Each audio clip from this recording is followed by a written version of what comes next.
Hi, this is Leland Hale. Let's talk about Muriel Pfeil. Let me sort of introduce you to her. And the reason we're interested in her story is, of course, she was killed in a very gruesome manner.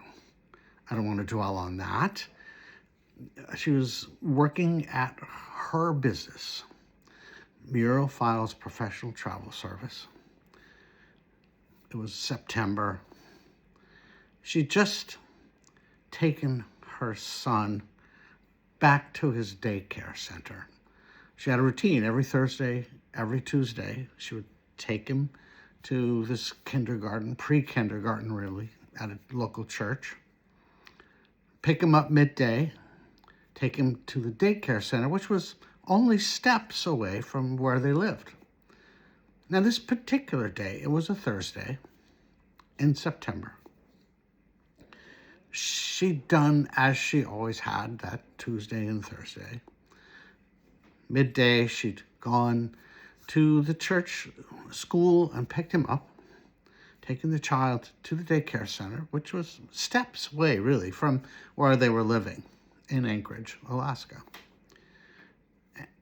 On her way back to her business, which was Muriel Pfeil's professional travel service, the most successful travel service in Alaska at that time, she stopped. She made a little detour.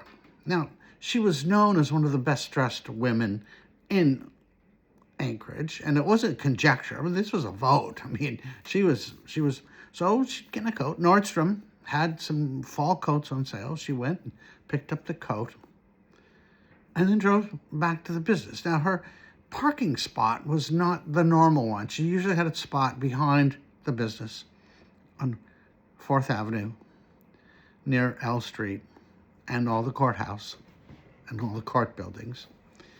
And she, of course, came in and she bragged to her employee about what a beautiful coat she got. And the employee said, "Where's the coat?"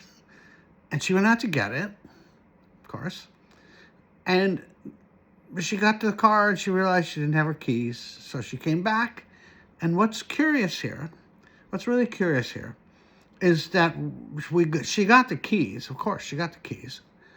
She left behind her purse and her glasses. And the employees noted that because that's not something she would do if she were driving. So there's a sense she had no intent of driving. But she got back to her car and opened the car and for some reason, put the keys in the ignition and turned that key.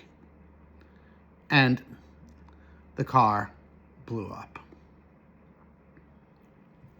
Okay, that's Muriel Pfeil. Our introduction to her. A murder that's still unsolved. Okay.